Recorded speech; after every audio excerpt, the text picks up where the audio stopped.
Let's be happy that thorns grow roses.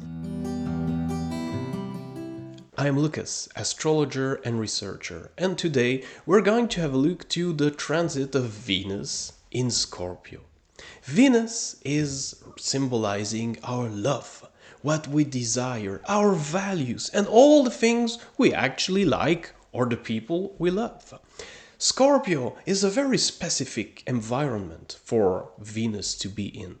Indeed, Scorpio brings intensity. It is 100% or nothing. It is very strong, and so Venus in this sign will make us feel everything with a great depth of intensity, with the sufferance that goes with it. We will be passionate, intense, but we will also need to understand that to be able to be up to our standards effectively, there is something that needs to be sacrificed. It's the Romeo and Juliet type of energy here. So it's going to be intense, it's going to be powerful, but also we need to remove something from our life to make it happen, and that's not going to be easy. There are 7 thorns to the rose of Venus. The first one is the hard aspect she does on the 8th of November with Pluto.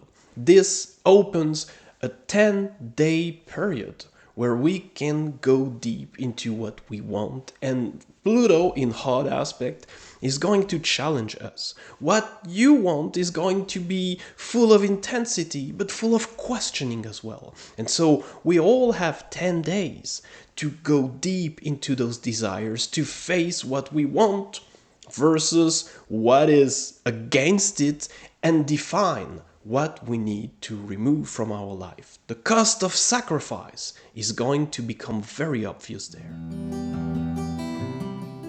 The next step, after this digging into the hell of Venus here, is going to be its connection on the 18th of November with the Nodal Axis.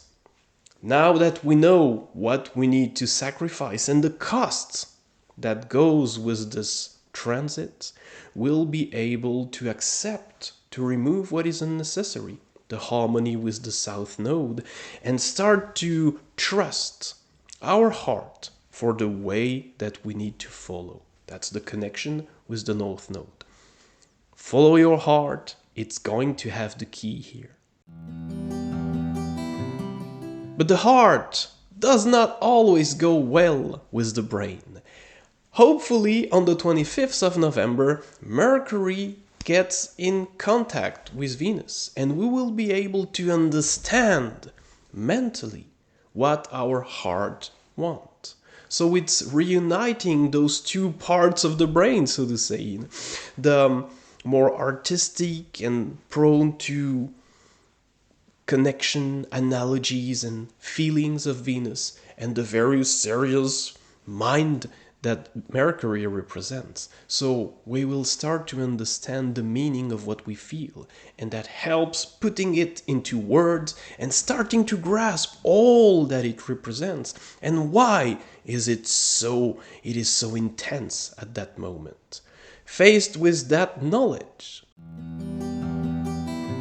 Venus connects with Jupiter very happily on the 26th of November. It means that after we start to understand, we can start to make plans, we can start to appreciate things in a new way, we can expand on that understanding. That's a day where the realization and conscientizing coming from the day before will give us happiness, motivation, and it helps to be aligned with our emotions, with our environment, and starting to make the first steps in this rather difficult period.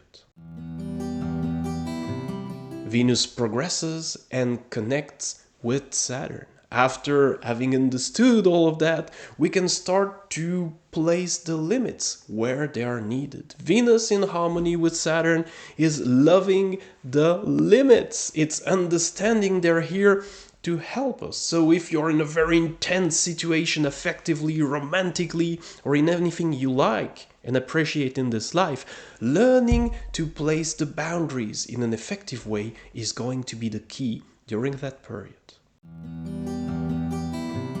And this is wise to do so because right after, on the 28th of November, Venus reaches the longitude of Lilith. Here our desires come wrapped with our fears. So we will realize all the dark zones and difficulties and fear and shame and whatever comes with the fulfillment of your desires. So during that day, be prepared to face your shadows. The limits you have set with Saturn just before this step is going to help you. On the 30th, Venus connects with Uranus in an opposition. So it's a time where we suddenly can shift our perspective. Maybe someone comes in your life and brings this new approach. Maybe an idea comes and changes the way you feel about your situation. Don't push that away from you. Try to integrate this new component of the equation to have a better outcome. This is maybe disrupting, maybe disturbing, but it's necessary. Venus then, on the same day, the 30th of November, connects eventually with Neptune. What has been brought into our life, this new perspective, actually shows a possibly different outcome, and a good one. Let yourself dream about that. Let yourself embark on this Neptunian journey, because this is going to be the first step of the passage of Venus in Sagittarius. If you like that approach, do not hesitate to subscribe to the channel and hit the like button, and I see you next time to have a look to Venus in Sagittarius, but before that, at the next step of the retrogradation of Mercury. See you there. Goodbye.